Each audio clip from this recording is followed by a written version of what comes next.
السلام علیکم ناظرین، میں ہوں منصور علی خان. اپنے ڈیجیٹل چینل کے اوپر آپ کو خوش آمدید کہیں گے. پچھلے 12 گھنٹے کی آمدنی خبروں کے ساتھ ایک دفعہ پھر آپ کے سامنے حاضر. آپ سے درخواست، چینل کو سبسکرائب کرنا مت بھولیے، بیل آئیکن پریس کیجیے. اگر آپ کو ہماری ویڈیو پسند آئے اسے لائک اور شیئر ضرور کیجیے گا. اس ولاگ کے اندر ایران امریکہ کے حوالے سے بھی بات ہوگی. بنجمن نیتنیاہو جناب امریکہ کے دورے پہ اسرائیلی وزیر اعظم پہنچے ہیں، اس کی ڈیٹیلز بھی آپ کے ساتھ شیئر کریں گے. جاپان کے اندر ایک بڑا خوفناک زلزلہ آیا ہے، اس کی ویڈیو فوٹیج بھی ابھی تھوڑی دیر میں آپ کو میں دکھاؤں گا. ساتھ ہی ساتھ پاکستان سے ریلیٹڈ خبریں بھی جو ہے وہ شامل کریں گے. لیکن سب سے پہلے ولاگ میں جس چیز کا ذکر ہوگا وہ ہے آزاد کشمیر. آزاد کشمیر کے اندر پہلے مرحلے کے جو الیکشنز ہیں وہ مکمل ہوئے. 13 حلقوں کے اندر یہ الیکشنز ہوئے تھے. پچھلے ولاگ میں چند حلقوں کے رزلٹس جو ہے ہم نے آپ کو بتا دیے تھے. اب تقریباً آلموسٹ سارے ہی جو حلقے ہیں ان کے غیر حتمی غیر سرکاری نتائج جو ہیں وہ آ گئے ہیں، اور 13 حلقوں کے مکمل غیر حتمی اور غیر سرکاری نتائج کے مطابق 9 حلقوں میں جناب مسلم لیگ نون اور 4 حلقوں میں پاکستان پیپلز پارٹی نے جو ہے وہ فتح اپنے نام کی ہے. اور اس میں حلقہ LA1 میرپور اور حلقہ LA4، حلقہ LA5، حلقہ LA6، LA7، LA9 کوٹلی، حلقہ LA11، حلقہ LA12 کوٹلی، حلقہ LA13 کوٹلی، اور اس میں جو ہے وہ نون لیگ نے کامیابی حاصل کی ہے، جبکہ دیگر سیٹیں جو ہیں وہ پاکستان پیپلز پارٹی کے نام گئی ہیں. استحکام پاکستان پارٹی جو علیم خان صاحب کی جماعت ہے وہ ایک بھی سیٹ جیتنے میں ناکام رہی ہے. اس کے علاوہ چیف الیکشن کمشنر آزاد جموں کشمیر جسٹس ٹرائیڈ غلام مصطفیٰ مغل نے کہا ہے کہ آزاد جموں کشمیر میں انتخابی عمل کا پہلا مرحلہ آزادانہ اور شفاف طریقے سے مکمل ہوا. تمام سیاسی جماعتوں نے انتخابات میں بھرپور حصہ لیا. پولنگ پرامن ماحول میں منعقد ہوئی. لوگوں نے بڑی تعداد میں اپنا حق رائے دہی استعمال کیا. سمانی میں پولنگ میں رکاوٹ ڈالنے والوں کو گرفتار کر لیا گیا ہے. لیکن دوسری جانب پاکستان پیپلز پارٹی جو ہے وہ اس کو نسبتاً کم سیٹیں ملی ہیں. تو پیپلز پارٹی کے چیئرمین بلاول بھٹو زرداری نے بڑی آج زبردست اور گرجدار قسم کی ایک تقریر کی. انہوں نے کہا آزاد کشمیر کے الیکشن میں میرپور اور کوٹلی کے ووٹ پر ڈاکہ مارا گیا ہے. ریاست کو فیصلہ کرنا ہے کہ ہمارے لیے قومی مفاد زیادہ اہم ہے یا نون لیگ کا مفاد. مظفر آباد میں پیپلز پارٹی کے ورکرز کنونشن سے خطاب کرتے ہوئے بلاول بھٹو نے کہا کہ ہم قومی مفاد میں ریاست پاکستان کے ساتھ کھڑے ہیں، نون لیگ کے مفاد میں نہیں. انہوں نے کہا کہ آنکھیں کھولیں، نون لیگ کے مفاد کے نام پر پاکستان کا کیا حال ہوا، کشمیر کے ساتھ کیا کر رہے ہیں. یہ آزاد کشمیر ہے، اسے کبھی بھی مقبوضہ کشمیر نہیں بننے دیں گے. آزاد کشمیر میں جو ہو رہا ہے کہ ہم اسے جمہوریت کا نام دے سکتے ہیں. میرپور کے عوام کا شکر گزار ہوں کہ انہوں نے اپنے ووٹ سے پیپلز پارٹی کو اکثریت دلوائی، لیکن لگ رہا ہے کہ ریاست کا ہر فیصلہ نون لیگ کو ترجیح دے رہا ہے. اس کا نقصان کشمیر، پاکستان اور اس کے عوام کو ہو رہا ہے. انہوں نے کہا ہم اپنے ہی ساتھیوں کی جانیں ضائع ہوتے نہیں دیکھ سکتے. پیپلز پارٹی کے کارکن کو مارا، لیکن اس کے باوجود ان کی تمام کوششیں ناکام ہوئی. میں انہیں نہیں چھوڑوں گا، آپ کو حق دلا کر رہوں گا. انہوں نے کہا کہ آپ نے مرحلہ وار الیکشن دھاندلی کے لیے کرائے. ان لوگوں نے وہی کام کیا جو انہوں نے پچھلے الیکشن میں کیا ہے. یہاں پہ نون لیگ جو ہے وہ الیکشن فی الحال پہلا مرحلہ جو ہے وہ جیتنے میں کامیاب ہوئی ہے، لیکن بلاول بھٹو جو ہے وہ بڑے سخت ناراض ہیں اور انہوں نے سیدھا مجھے جسے کہتے ہیں فائر کھول دیا نون لیگ کے اوپر. اب اوورآل اگر آپ اس وقت آزاد کشمیر کی سچویشن کو دیکھیے، جوائنٹ عوامی ایکشن کمیٹی جو ہے وہ آلریڈی ان انتخابات میں تھی نہیں، ظاہری بات ہے وہ تو احتجاج کے اوپر بیٹھے ہوئے ہیں.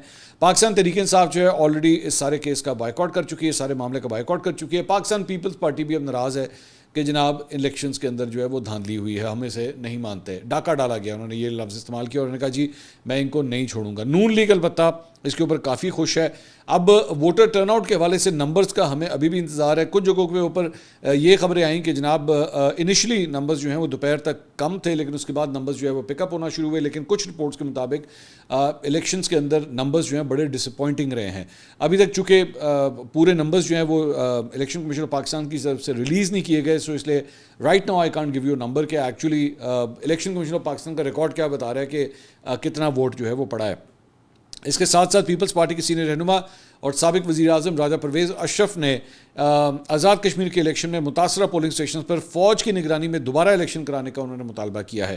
انہوں نے کہا کہ متعدد پولنگ اسٹیشنوں سے پیپلز پارٹی کے پولنگ ایجنٹس کو زبردستی باہر نکالا گیا. مسلح افراد کے ذریعے انتخابی عمل پر اثر انداز ہونے اور جعلی ووٹنگ کی شکایات بھی جو ہیں انتہائی سنگین ہیں. انہوں نے کہا الیکشن کمیشن LA12 کے متنازع پولنگ اسٹیشنوں کے نتائج فوری طور پر روکے اور متاثرہ پولنگ اسٹیشنز پر تحقیقات کے بعد فوج کی نگرانی میں جو ہے وہ دوبارہ پولنگ کروائی جائے. لیکن دوسری جانب وفاقی وزیر اطلاعات عطا اللہ تارڑ نے ٹویٹ کیا. انہوں نے کہا آزاد کشمیر کے الیکشن کے پہلے مرحلے میں نہ صرف اچھی گہما گہمی رہی بلکہ سیاسی جماعتوں نے بڑھ چڑھ کے انتخابی عمل میں حصہ لیا. جو کہ ایک شفاف انتخابی عمل تھا۔ ابتدائی معلومات کے مطابق مسلم لیگ نون کو پہلے مرحلے میں واضح برتری حاصل ہے، انشاءاللہ کشمیر میں شیر دھاڑے گا۔ مسلم لیگ نون نے ہمیشہ کشمیر کو اپنی ترجیحات میں رکھا ہے۔ میاں نواز شریف کی قیادت میں مسلم لیگ نون نے اچھا الیکشن لڑا۔ وزیر اعظم شہباز شریف نے کشمیر کے ترقیاتی کاموں پر بہت توجہ دی ہے۔ تو مسلم لیگ نون تو جناب کافی خوش ہے، البتہ پیپلز پارٹی کافی حد تک ناراض دکھائی دیتی ہے۔ اس کے علاوہ بی بی سی اردو نے جناب جو رپورٹ کیا ہے کالعدم جوائنٹ عوامی ایکشن کمیٹی کے حوالے سے، انہوں نے کہا جی پاکستان کے زیر انتظام کشمیر کے شہر راولہ کوٹ میں کالعدم جوائنٹ عوامی ایکشن کمیٹی کے کارکنوں اور قانون نافذ کرنے والے اداروں کے اہلکاروں کے درمیان مہلک تصادم کے بعد حالات کشیدہ ہوئے ہیں۔ ہم نے اس کی چند ڈیٹیلز جو ہیں وہ پچھلے ویلاگ میں آپ کو دی تھیں، اب اس کی کچھ مزید تفصیلات بھی جو ہے وہ سامنے آ رہی ہیں۔ ان کی خبر یہ کہتی ہے کہ عوامی ایکشن کمیٹی کی جانب سے پیر کو رات کے جاری بیان میں دعویٰ کیا گیا کہ راولہ کوٹ میں قانون نافذ کرنے والے اداروں کی مظاہرین پر فائرنگ سے 14 کارکن جو ہے وہ مارے گئے ہیں۔ تاہم پاکستان کے زیر انتظام کشمیر کی پولیس کے سربراہ کا کہنا ہے کہ وہ ان دعووں کی تصدیق نہیں کر سکتے۔ ادھر کشمیر کے شہر راولہ کوٹ کی ضلع انتظامیہ کے ایک افسر نے بی بی سی سے بات کرتے ہوئے دعویٰ کیا کہ عوامی ایکشن کمیٹی کے کارکنوں کی جانب سے قانون نافذ کرنے والے اداروں کے اہلکاروں پر فائرنگ کے نتیجے میں رینجرز کا ایک اہلکار ہلاک اور متعدد زخمی ہوئے ہیں۔ ایک فوٹیج جو ہے وہ سامنے آئی ہے اور اس فوٹیج کے اندر دیکھا جا سکتا ہے، یہ بیسیکلی ڈرون سے یہ فوٹیج بنی ہوئی ہے، جس کے اندر دیکھا جا سکتا ہے کہ ایک چھت کے اوپر جو ہے نقاب پوش افراد جو ہے وہ اوپر سے کھڑے ہو کے فائرنگ کر رہے ہیں، اور یہ کلیم کیا جا رہا ہے کہ ان کا تعلق جو ہے عوامی ایکشن کمیٹی سے، اور ان کی جانب سے قانون نافذ کرنے والے اداروں کے جو اہلکار ہیں ان کو بیسیکلی جو ہے وہ ٹارگٹ کیا جا رہا ہے۔ اس خبر کے اندر لکھا ہوا ہے جی افسر کے مطابق مظاہرین نے راولہ کوٹ میں رینجر اور پولیس کی 2 گاڑیوں کو آگ بھی لگائی ہے۔ ان کا کہنا تھا کہ سیکورٹی فورسز اور قانون نافذ کرنے والے اداروں نے لانگ مارچ روک دیا ہے اور جوائنٹ ایکشن کمیٹی کے کارکنوں کو اس جگہ پر واپس جانے پر مجبور کر دیا ہے جہاں وہ گزشتہ 1.5 ماہ سے دھرنا دیے ہوئے تھے۔ اس سے پہلے پیر کی شب عوامی ایکشن کمیٹی نے کہا تھا کہ ان کے کارکن اب راولہ کوٹ شہر میں موجود ہیں اور وہاں سے مظفر آباد کی طرف بڑھیں گے اور 3 سے 4 روز میں وہاں پہنچ جائیں گے۔ کشمیر پولیس کے ایک افسر نے نام ظاہر نہ کرنے کی شرط پر بی بی سی کو بتایا کہ رینجرز کے اہلکار کی ہلاکت کی تصدیق ہوئی ہے۔ ان کا دعویٰ تھا کہ پیر کی شام جب کالعدم تنظیم کے کارکنان نے مظفر آباد جانے کے لیے راولہ کوٹ کی جانب مارچ شروع کیا تو اندھیرا چھا جانے کے بعد پہاڑوں پر موجود ایکشن کمیٹی کے کارکنوں کی جانب سے پولیس اور سیکورٹی اہلکاروں پر فائرنگ کی گئی، جس کے نتیجے میں رینجرز کا ایک اہلکار ہلاک اور 2 زخمی ہوئے۔ ان کا کہنا تھا کہ فائرنگ میں 2 پولیس اہلکار زخمی ہوئے ہیں۔ پولیس کے مطابق اس فائرنگ کے جواب میں سیکورٹی فورسز اور پولیس نے بھی جوابی فائرنگ کی۔ پولیس افسر نے جوابی فائرنگ میں مظاہرین کی ہلاکت کو خارج از امکان قرار نہیں دیا ہے۔ اگر پولیس بھی یہ کہہ رہی ہے کہ جناب پروٹیسٹرز جو ہیں وہ ان کے اندر وہاں پہ بھی جو ہے وہ ڈیتھس ہوئی ہیں، اب جوائنٹ عوامی ایکشن کمیٹی جو نمبر دے رہی ہے ان کے مطابق وہ کہتے ہیں کہ جناب 14 کارکن جو ہے وہ شہید ہوئے ہیں اس فائرنگ کے نتیجے میں۔ میں دوبارہ یہ بات کروں گا ارسپیکٹو وہ پولیس کے چاہے اہلکار ہیں یا وہ پاکستان یہ جوائنٹ عوامی ایکشن کمیٹی کے کارکن ہیں، دونوں سائٹس کے اوپر جو ہیں وہ پاکستانی ہیں، اور جانوں کا ضیاع جو ہے وہ کوئی بھی ہو کسی بھی جگہ سے ہو وہ دکھ کی بات ہے، افسوس کی بات ہے۔ یہ معاملہ جو ہے وہ ڈے 1 سے میری نظر میں مذاکرات کے ذریعے بیٹھ کے افہام و تفہیم کے ذریعے حل ہونا چاہیے تھا۔ جب گولی چلنا شروع ہو جائے، جب خون بہنا شروع ہو جائے تو معاملہ جو ہے وہ انتہائی سنگین ہو جاتا ہے، اور اس کے بعد آپ مسائل کی حل کی طرف نہیں جا رہے ہوتے بلکہ معاملہ جو ہے وہ اور خراب ہوتا ہے، اور دونوں سائٹس کو جو ہے میری نظر میں اس کا احساس کرنے کی ضرورت ہے۔ دوسری جانب ادھر جو ایک اور اہم خبر آئی ہے وہ یہ ہے کہ عمران خان صاحب کی بہن نورین خان نیازی ان کے خلاف پیکا ایکٹ کے تحت جناب باقاعدہ مقدمہ درج کر دیا گیا ہے۔ ان کے خلاف مقدمے کا اندراج پیکا ایکٹ کی سیکشن 20 اور 26A کے تحت جو ہے وہ درج کیا گیا ہے۔ اس میں کہا گیا کہ نورین نیازی نے پاکستان اور مسلح افواج پر جھوٹے اور بے بنیاد الزامات عائد کیے، ریاست پر عوام کا اعتماد متزلزل کرنے اور سراسیمگی پھیلانے کی کوشش کی گئی۔ ایف آئی آر کے متن میں کہا گیا کہ نورین نیازی نے جھوٹا، اشتعال انگیز، توہین آمیز اور دھمکی آمیز مواد پھیلایا۔ نورین نیازی نے ریاستی اور سیکورٹی اداروں کے خلاف منظم پروپیگنڈا کیا۔ National cyber crime investigation agency نے ریاست اور مسلح افواج کے خلاف متنازع بیان دینے کے اوپر جو ہے وہ انہیں طلب کیا تھا، جبکہ پی ٹی آئی کے چیئرمین بیرسٹر گوہر نے کہا تھا کہ نورین نیازی کا بیان پارٹی پالیسی نہیں ہے۔ اب ان کے خلاف جو ہے باقاعدہ یہ مقدمہ بھی جو ہے وہ درج کر لیا گیا ہے۔ آئی ڈونٹ نو اب یہ معاملہ جو ہے وہ کتنا سیریس ہوتا ہے، لیکن فیکٹ آف دا میٹر اس کہ واقعی نورین خان نیازی نے جس قسم کے بیانات دیے تھے میرا خیال میں انہیں نہیں دینے چاہیے تھے۔ اب آپ کو آپ کے بھائی کی جو بیسکلی اس وقت جیل ہے یا ان کے اوپر جو درج کیے ہوئے مقدمات ہیں اس کے اوپر میرے خیال میں فوکس رکھنا چاہیے۔ جیو پولیٹیکل سچویشن کے اوپر کامنٹری جو ہے میرے خیال میں آپ کی بس کی بات نہیں ہے۔ اب یہ قانونی معاملہ جو ہے یہ مزید اب آگے بڑھنا شروع ہو رہا ہے۔ دوسری جگہ ایک اور قانونی معاملہ اور وہ ہے اداکارہ مومنہ اقبال کا، اور ان کا معاملہ جو چل رہا تھا مسلم لیگ نون کے ایم پی اے ثاقب چدڑ کے ساتھ، اس معاملے میں جناب تفتیش جو ہے وہ مکمل ہو گئی، اور اس میں ثاقب چدڑ جو ہے تفتیش میں کم از کم قصوروار ٹھہرائے گئے ہیں۔ ایڈیشنل سیشن جج نصرت صدیقی نے مقدمے میں ملزمان کی بری ضمانت پر سماعت کی. اس کے دوران مومنہ اقبال کی جانب سے عدنان احسان ایڈوکیٹ جبکہ ثاقب چدڑ کی جانب سے رانا معروف ایڈوکیٹ عدالت میں پیش ہوئے. تفتیشی افسر نجم باجوہ نے عدالت کو بتایا کہ ثاقب چدڑ کی تفتیش مکمل ہو چکی ہے اور اس کے دوران انہیں قصوروار پایا گیا ہے. نجم باجوہ نے عدالت کو بتایا کہ ثاقب چدڑ کی اہلیہ سمیرہ نے 2 روز قبل اپنا موبائل فون NCCI میں جمع کروایا تھا. سمیرہ کا موبائل فون فورنزک تجزیے کے لیے بھیج دیا گیا ہے. مومنہ اقبال کے وکیل نے عدالت سے استدعا کی کہ ملزمان کی بری ضمانت خارج کی جائے. انہوں نے موقف اختیار کیا کہ ملزمان کی آزادی مومنہ اقبال کے لیے خطرے کا باعث بن سکتی ہے. عدالت نے فریقین کے وکلاء کو آئندہ سماعت پر حتمی دلائل کے لیے طلب کرتے ہوئے ملزمان کی بری ضمانت میں 3 ستمبر تک توسیع کر دی ہے. انٹرسٹنگ بات یہ ہے کہ ابھی تک اس سارے معاملے میں مسلم لیگ نون جو ہے وہ ابھی تک ثاقب چدڑ کے ساتھ ہی کھڑی ہے. ورنہ عام طور پہ ویسٹرن ڈیموکریسیز کے اندر اتنی سویر قسم کے جب ایلیگیشنز اگر کسی MP کے اگینسٹ لگ جائیں یا ممبر آف دا پارلیمنٹ کے اگینسٹ لگ جائے تو سب سے پہلے اسے کہا جاتا ہے کہ آپ استعفیٰ دیں اور جائیں جا کے اس انکوائری کو فیس کریں. اور یہاں پہ تو اب تفتیش بھی مکمل ہو گئی ہے اور تفتیش بھی ظاہری بات ہے کہ حکومت کس کی ہے, مسلم لیگ نون کی ہی حکومت ہے اور یہ پورا نظام, یہ پورا سسٹم جو ہے وہ انہی کے انڈر ہے اور انہی کے انڈر جو پورا نظام ہے وہ آپ کے MPA کو کہہ رہا ہے کہ جناب اس کے اندر وہ قصوروار قرار پائے ہیں. لیکن اس کے باوجود مسلم لیگ نون جو ہے آج بھی ثاقب چدڑ کے ساتھ ہی کھڑی ہے. دس از ویری امپورٹنٹ. یہ آپ کو اس ڈیموکریٹک کلچر کے بارے میں بتاتا ہے جو اس جماعت کے اندر موجود ہے. ویسے بڑے بلند و بانگ دعوے جو ہے وہ کیے جائیں گے جناب ہم بڑے جمہوری ہیں اور ہم نے جمہوریت کے لیے بڑا جو ہے بہت قربانیاں دی ہیں, بڑا کچھ کیا ہے. یہ بھی ایک جمہوریت کی مثال ہے کہ آپ کے ایک MPA کے اوپر جو ہے وہ ہراسمنٹ کے الزامات, ایک خاتون کو ہراسمنٹ کے الزامات جو ہیں وہ لگے ہوئے ہیں لیکن آپ پھر بھی اس MPA کے ساتھ ہی کھڑے ہیں.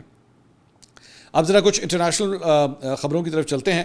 اور امریکہ اور ایران کے درمیان جناب لڑائی میں وقفے کے بعد جو ہے وہ آئل پرائسز اب آہستہ آہستہ کول ڈاؤن ہونا شروع ہو گئی ہیں. پچھلے ویلاگ کے اندر بھی ہم نے آپ کو بتایا تھا اور اب تک 11.3% جو ہے ان کے اندر کمی ریکارڈ کی گئی ہے اور آخری اطلاعات کے مطابق 85.87 $85.87 فی بیرل کے اوپر جو ہے آئل پرائسز اس وقت پہنچی ہوئی ہیں. اور جبکہ امریکی خام تیل جو ہے وہ تقریباً 7% گراوٹ کے بعد $82.61 کے اوپر فی بیرل اس وقت ٹریڈ ہوتا ہوا دکھائی دے رہا ہے.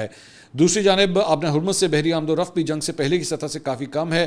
CNN کے مطابق پیر کی صبح تک اس آبی گزرگاہ سے صرف 10 سے کم تجارتی جہاز جو ہیں وہاں سے گزرے ہیں جبکہ جنگ سے پہلے معمول کے مطابق روزانہ تقریباً 100 تجارتی جہاز اس راستے سے گزرتے تھے.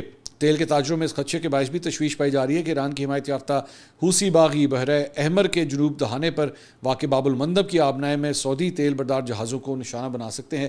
اسی لیے ابھی بھی تھوڑی سی آئل پرائسز جو ہیں وہ اوپر کی طرف دیکھی جا سکتی ہیں. اب دیکھتے ہیں کہ پاکستان کے اوپر اس کا کیا اثر پڑتا ہے اور آج رات کو جب پرائسز دوبارہ آتی ہیں کیا اس کے اندر مزید کمی. کل تو حاتم طائی کی قبر کے اوپر جو ہے وہ لات مار کے ₹1 کی کمی پیٹرول کی قیمت میں کی گئی تھی اور ڈیزل بڑھا دیا گیا تھا, ڈیزل اور بڑھا دیا گیا تھا. سو اب دیکھتے ہیں کہ آج یہ حکومت ہمارے ساتھ جو ہے وہ کیا کرتی ہے. اس کے علاوہ جناب عمان نے آبن ہرمز کے مشترکہ انضام کے لیے ایک علاقائی منصوبہ جو ہے وہ پیش کیا. عمان جو ہے جو ایران کا پڑوسی ہے اس نے اس سارے معاملے کے اندر جو اسٹریٹ آف ہرمز ہے اس کی اصل بات وہی ہے نا کنٹرول کی, تو انہوں نے ایک نیا فارمولا جو ہے انہوں نے پیش کیا ہے اور اس کے تحت اس اہم بحری گزرگاہ کی نگرانی صرف ایران کے بجائے خطے کے متعلقہ ممالک مشترکہ طور پہ کریں. جوائنٹ مطلب اس کی ایڈمنسٹریشن جو ہے وہ تمام ممالک مل کے کریں. رائٹرز کی رپورٹ کے مطابق ایک خلیجی ذریعے نے بتایا کہ عمان کی تجویز کے تحت ایران آبن ہرمز پر مکمل یک طرفہ نگرانی کے بجائے دیگر علاقائی ممالک کے ساتھ مل کر اس اہم بحری راستے کے انتظام میں شریک ہو. رپورٹ میں کہا گیا کہ اس منصوبے کو خلیجی خطے کے دیگر ممالک کی بھی حمایت حاصل ہے, تاہم ابھی تک اس حوالے سے متعلقہ حکومتوں کی جانب سے باضابطہ تفصیلات جاری نہیں کی گئی ہیں. ذرائع کے مطابق اس مجوزہ نظام کو آبنۂ ملاقہ کے ماڈل پر تیار کیا گیا ہے. اس ماڈل میں بحری راستہ استعمال کرنے والے ممالک اور جہاز رضاکارانہ طور پر فیس ادا کرتے ہیں جس سے جہاز رانی کے انتظام, سمندری ماحول کے تحفظ اور نیویگیشن کی بہتری اور سرچ اینڈ ریسکیو آپریشن کے اخراجات جو ہیں وہ پورے کیے جاتے ہیں. تجزیہ کاروں کے مطابق اگر یہ منصوبہ منظور ہو جاتا ہے تو آبن ہرمز میں بحری آمد و رفت کو زیادہ محفوظ بنانے, خطے میں کشیدگی کم کرنے اور عالمی تیل اور تجارتی سپلائی چین کو مستحکم رکھنے میں جو ہے وہ مدد مل سکتی ہے. اب ایران اس کے اوپر جو ہے وہ اسے ایکسیپٹ کرتا ہے یا نہیں کرتا, یہ سب سے بڑا سوال ہے. اس کے علاوہ جناب جو یمن کے فارن منسٹر ہیں وزیر خارجہ افرا الزوبا, انہوں نے پیر کے روز سعودی دارالحکومت ریاض میں یمنی سفارت خانے میں صحافیوں سے گفتگو کی ہے. انہوں نے کہا کہ حوثی ایران کے ماڈل کی نقل کرنا چاہتے ہیں اور اس کے نتیجے میں 2 اہم آبنائیں یعنی خلیج اور بحر احمر کے داخلی راستے جو ہے وہ بند ہو سکتے ہیں. یہ خود وہ ایکسیپٹ کر رہے ہیں کہ واقعی راستے بند ہو سکتے ہیں. انہوں نے کہا کہ سعودی حمایت یافتہ یمنی حکومت ممکنہ کشیدگی کے لیے تیار ہے. ان کے مطابق بحیرہ احمر سے لے کر سعودی سرحد تک ملک کے شمال مغربی محاذ پر وقفے سے فائرنگ کا تبادلہ جاری ہے. تاہم ابھی تک کسی بھی فریق نے باقاعدہ بڑے حملے کا آغاز جو ہے وہ نہیں کیا ہے. اس کے علاوہ امریکی حکام نے ایکسیوس نے یہ رپورٹ کیا ہے کہ امریکی حکام کا کہنا ہے کہ ایران کے خلاف طویل مدت میں فوجی کارروائی سے زیادہ اقتصادی دباؤ جو ہے وہ مؤثر ثابت ہو سکتا ہے. ایکسیوس کی رپورٹ کے مطابق ڈونلڈ ٹرمپ کی جانب سے ایران کے خلاف معاشی دباؤ کی مہم کو فضائی حملوں کے مقابلے میں کم توجہ ملی ہے. تاہم امریکی حکومت کے سینئر حکام کا ماننا ہے کہ امریکہ کی جانب سے ایران پر عائد اقتصادی پابندیاں بالآخر تہران کو فوجی کارروائی سے زیادہ نقصان پہنچا سکتی ہیں. اس کے ساتھ ساتھ ڈونلڈ ٹرمپ نے جناب اسرائیل کے حوالے سے ایک بیان دیا ہے اور اس بیان کے بعد جو ہے وہ کافی پریشانی پائی جاتی ہے اسرائیل کے اندر. ڈونلڈ ٹرمپ نے جو ہے وہ بنجمن نیتنیاہو کے ساتھ جو ہے وہ کئی ماہ کے بعد دوبارہ جو ہے وہ ملاقات سے پہلے ایک بیان دیا ہے اور انہوں نے کہا ہے کہ اسرائیل امریکہ کے بغیر زندہ نہیں رہ سکتا. ٹرمپ نے اعتراف کیا کہ ان کے اور نیتنیاہو کے فوجی اہداف میں تھوڑا سا فرق موجود ہے. انہوں نے مشگن میں صحافیوں سے گفتگو کرتے ہوئے اسرائیلی وزیر اعظم کے ساتھ جاری اختلافات کا بھی اشارہ دیا اور کہا کہ امریکہ نے بہت سے ممالک کے ساتھ حد سے زیادہ فیاضی کا مظاہرہ کیا ہے. انہوں نے کہا کہ سچ کہوں تو ہم بہت سے ممالک کے ساتھ بہت زیادہ اچھا سلوک کر رہے ہیں، حالانکہ وہ ہمارے بغیر زندہ نہیں رہ سکتے. اور آپ جانتے ہیں کہ ہمارے بغیر کون زندہ نہیں رہ سکتا؟ اسرائیل. بی بی نیتنیاہو کا پیٹ نیم جو ہے وہ بی بی ہے. انہوں نے کہا نیتنیاہو آ رہے ہیں، وہ خود آپ کو بتائیں گے. منگل کو ہونے والی ملاقات ٹرمپ کے گزشتہ سال دوبارہ صدر بننے کے بعد دونوں رہنماؤں کے درمیان 8ویں ملاقات ہوگی اور یہ ملاقات ریپبلکن سینیٹر لنڈسے گراہم کی آخری رسومات میں شرکت سے چند گھنٹے قبل ہوگی، جو ایران کے خلاف جنگ کے ایک مؤثر حامی اور واشنگٹن میں نیتنیاہو کے قریبی اتحادی جو ہے وہ سمجھے جاتے تھے. اس کے علاوہ اسرائیلی وزیر اعظم بنجمن نیتنیاہو امریکی صدر ڈونلڈ ٹرمپ سے ملاقات کے دوران انہیں ایران کے پک ایکس ماؤنٹن جوہری مرکز سے متعلق انٹیلیجنس بھی سننے میں آ رہا ہے کہ فراہم کریں گے. نیو یارک پوسٹ کی رپورٹ کے مطابق ذرائع کا کہنا ہے کہ ایران نے اپنے پراسرار پک ایکس ماؤنٹن جوہری مرکز پر سرگرمیاں بڑھا رہا ہے اور مذاکرات جاری رکھنے کے حوالے سے درست معلومات فراہم نہیں کر رہا. یہ جو پک ایکس ماؤنٹن ہے یہ اس وقت پوری امریکہ اور اسرائیل کے لیے جو ہے مرکز نگاہ بنا ہوا ہے، کیونکہ ان کو لگتا ہے کہ یہاں پہ ایران جو ہے اپنی جوہری صلاحیت کو امپروو کر رہا ہے، انکریز کر رہا ہے. اس ماؤنٹن کے حوالے سے، اس پہاڑ کے حوالے سے ماضی میں بھی جو ہے وہ ہم آپ کو اس کی ڈیٹیلز بتا چکے ہیں کہ تقریباً 400 سے 450 میٹر گہرائی کے اندر اس پہاڑ کے اندر یہ بتایا گیا ہے کہ سرنگیں کھود کے اس کے اندر جو ہے وہ شک ہے اس بات کا کہ ایران اپنے جوہری تنصیبات کو جو ہے وہ تیار کر رہا ہے وہاں پہ. اور ڈونلڈ ٹرمپ ایک سے زائد دفعہ یہ بات کہہ چکے ہیں کہ یہ میرا اگلا ٹارگٹ ایران کے حوالے سے جو ہے وہ یہ پہاڑ ہے. لیکن پرابلم یہ ہے کہ کیا امریکہ کے پاس ایسی ٹیکنالوجی ہے کہ وہ اس کو میزائلوں کے ذریعے اٹیک کر کے یا بنکر بسٹر بامز کا استعمال کر کے کیا اسے وہ تباہ کر سکتا ہے یا نہیں کر سکتا؟ یہ سب سے بڑا سوال ہے. اس کے ساتھ ساتھ اسرائیلی وزیر اعظم نیتنیاہو کے امریکہ کے دورے کے خلاف واشنگٹن ڈی سی میں مظاہرہ کیا گیا. احتجاج کے دوران امریکی مظاہرین نے امریکہ کی اسرائیل کی حمایت کے خلاف بینرز اٹھا رکھے تھے جنہوں نے فلسطینی پرچم بھی لہرائے. اس کے علاوہ جناب خیبر پختونخوا اسمبلی کے اسپیکر اور ڈپٹی اسپیکر کی برات کے نئے قانون کا اعلامیہ جاری کیا گیا ہے. پڑھنے سے تعلق رکھتا ہے، یہ ضرور آپ کو پڑھ کے سناؤں گا. اس میں جناب خیبر پختونخوا اسمبلی نے اسپیکر اور ڈپٹی اسپیکر کی برات اور تنخواہوں میں اضافے جبکہ استثنا دینے کا ایکٹ جو ہے وہ منظور کیا تھا، جس کے مطابق اسپیکر اور ڈپٹی اسپیکر کو 2 سرکاری گاڑیاں رکھنے کا استحقاق حاصل ہوگا. ایک نہیں 2 چاہیے. بیرون ملک سفر کے دوران بچوں کے ٹکٹ بھی جو ہے وہ سرکار ادا کرے گی. اندازہ کریں آپ ذرا کہ کتنی ان کو مراد جو ہے وہ امپورٹنٹ ہے. میں نہیں جانتا کہ مجھے آئی ہیو ٹو چیک کہ جو باقی اسمبلیوں کے اسپیکرز ہیں ان کو بھی کیا یہی مراد اس طرح ملتی ہیں، لیکن کم از کم ان کو اب یہ مراد حاصل ہوں گی کہ بچے بھی اگر ٹریول کریں تو ان کی ٹکٹ بھی جو ہے وہ سرکار پے کرے گی. اور پھر یہ بات کرتے ہیں کہ جناب یہاں پہ جو ہے مراد یافتہ طبقہ جو ہے وہ نہیں ہونا چاہیے، اور یہاں پہ اسپیکر اور ڈپٹی اسپیکر کے بچے بھی سرکاری پیسے سے ٹریول کریں گے. نئے ایکٹ کے مسودے میں بتایا گیا کہ ان دونوں کو سرکاری امور کے لیے ہیلی کاپٹر کے استعمال کا اختیار بھی ہوگا. مینو ہیلی کاپٹر چاہیے. اسپیکر اور ڈپٹی اسپیکر گرفتاری سے مستثنا ہوں گے. ان کے گھر کسی بھی قانون نافذ کرنے والے ادارے کو تلاشی لینے، داخل ہونے یا چھاپا مارنے کی اجازت نہیں ہوگی. بھائی واہ. مسودے میں بتایا گیا کہ اسپیکر اگلی اسمبلی کے منتخب کردہ اسپیکر کے انتخاب تک سرکاری رہائش کا بھی استعمال کر سکیں گے. اسپیکر اور ڈپٹی اسپیکر کی تنخواہوں میں اضافے کا اختیار فائنانس کمیٹی کرے گی. حادثے میں فوت ہونے کی صورت میں اسپیکر اور ڈپٹی اسپیکر کے وارثین کو منظور شدہ پیکج دیا جائے گا. اسپیکر کو بلٹ پروف گاڑی سمیت 3 گاڑیاں اور ڈپٹی اسپیکر کو 2 گاڑیاں رکھنے کا اختیار حاصل ہوگا. میرے خیال میں یہ ابھی بھی کام ہے. میری نظر میں یہ ابھی بھی کام ہے. میرا خیال میں ہیلی کاپٹر جو ہے وہ اپنا ہونا چاہیے, اور دفتر سے اگر آپ نے اسمبلی جانا ہے تو وہ بھی آپ ہیلی کاپٹر میں میرے خیال میں جانا چاہیے. کہ کیا کرنا ہے گاڑیاں چھڑیاں رکھ کے ایم ہی بلا وجہ. کوئی اگر آپ نے دودھ لینے کے لیے جانا ہے, لسی لینے کے لیے جانا ہے, ڈبروٹی لینے کے لیے جانا ہے, اس کے لیے بھی ہیلی کاپٹر کا استعمال کریں. کیا کرنا ہے گاڑی چھڑی رکھ کے ایم ہی بلا وجہ. تو اور خیبر پختونخوا اسمبلی کا جو چھت ہے نا, وہاں پہ ہیلی پیڈ بنانا چاہیے کہ آئندہ اسپیکر ڈپٹی اسپیکر جو ہے سیدھا ادھر ہی لینڈ کرے. یہ کیا مطلب کیڑے مکوڑوں کے ساتھ سڑکوں پہ ٹریول کرنا, اسمبلی آنا, یہ طریقہ ٹھیک نہیں ہے. میرا خیال میں تو اس سے بہتر انتظام, اور بھی بہتر انتظام ہونے چاہیے. میری نظر میں ان کے ساتھ ناانصافی ہے, یہ اسپیکر اور ڈپٹی اسپیکر کے ساتھ. یہ بہت کم مرات ہیں. یہ 2 گاڑیاں, مطلب 2 گاڑیوں سے کیا بنتا ہے یار. مطلب مزہ تو ٹھاٹ تو آتا ہے نا, کوئی 8 گاڑیوں کا تو قافلہ بنے کم از کم. اور معذرت کے ساتھ اگر میں ابھی دوبارہ اپنی ٹیم کو کہوں گا ذرا باقی اسپیکروں کو بھی چیک کریں, سندھ کو بھی, پنجاب کو بھی, بلوچستان میں بھی, اور ساتھ ساتھ قومی اسمبلی کو بھی, کہ وہاں کے اسپیکرز کو جو ہیں وہ کیا کیا مراد دی جاتی ہیں. اگر ان کو ہیلی کاپٹر دے رہے ہیں نا, ان کو بھی دے دیں. آہو سارے, مطلب اگر آپ اٹھا کے دیکھیں نا, مطلب سندھ, پنجاب, بلوچستان, کے پی والوں نے تو رکھ لیا نا, اسلام آباد, فیڈرل, گلگت بلتستان, آزاد کشمیر, 6 اور اسمبلیز جو ہیں وہ بنتی ہیں. تو سب کے ہی اسپیکر ڈپٹی اسپیکر ہوں گے. 12 ہیلی کاپٹر ہونے چاہیے ہمارے پاس, اور 12 اور یہ 2 اور 14 ہیلی کاپٹر جو ہے نا وہ کم از کم فوری طور پہ اس کا انتظام کریں. فوری طور پہ اس کا انتظام کریں. عمران خان صاحب بھی آج خوش ہو رہے ہوں گے کہ کیا بات ہے, گل ہوئی نا, گل ہوئی. میرے اسپیکر اور میرے ڈپٹی اسپیکرز کی ٹھاٹ ہے. ادھر پارٹی کا لیڈر جو ہے وہ جیل کے اندر ہے. پارٹی کے لیڈر کے بارے میں خود ہمیں یہ بتایا جاتا ہے کہ جناب وہاں پہ اے سی نہیں لگا ہوا, گرمی بڑی شدید ہے, آنکھ میں پرابلم ہے, اور یہاں پہ اسپیکر ڈپٹی اسپیکر جو ہیں وہ اپنے لیے ہیلی کاپٹروں کا اور گاڑیوں کا اور اپنے بچوں کے سرکاری دوروں کے لیے جو ہے, مطلب ان کے فنڈ جو ہیں وہ سرکار پے کرے گی. یہ انتظامات جو ہیں وہ اس کے اندر ہو رہے ہیں. کمال ہے بھائی, واہ بہت اعلیٰ. تو یہ جناب اب تک کی اپڈیٹ تھی. سوری, آخر میں ایک اور خبر جو ہے وہ رہ گئی, اور وہ ہے جاپان کے حوالے سے. جاپان کے جزیرے کویوشو میں 7.1 شدت کا طاقتور زلزلہ ریکارڈ کیا گیا ہے. زلزلے کے نتیجے میں جاپانی محکمہ موسمیات نے 1 میٹر تک بلند سونامی لہروں کی وارننگ جو ہے وہ جاری کی. جاپانی حکومت نے کوماموتو, ناگاساکی, کاگوشیما, فوکوکا, ساگا, اویتا, میازاکی سمیت کویوشو کے متعدد صوبوں میں ایمرجنسی زلزلہ جو ہے وہ الرٹ جاری کیا ہے تاکہ شہری بر وقت محفوظ مقامات پر منتقل ہو سکیں. زلزلے کے بعد جو ہے وہ احتیاطی اقدام کے طور پر تمام اہم ٹرین سروسز بشمول تیز رفتار شنکانسن ٹرینوں کی آمد و رفت جو ہے وہ عارضی طور پہ معطل کر دی گئی ہے. تو سونامی وارننگ جو ہے وہ جاپان کے اندر جاری کی گئی ان زلزلوں کے بعد. اگلی ویڈیو میں آپ سے دوبارہ ملاقات ہوگی. اللہ حافظ.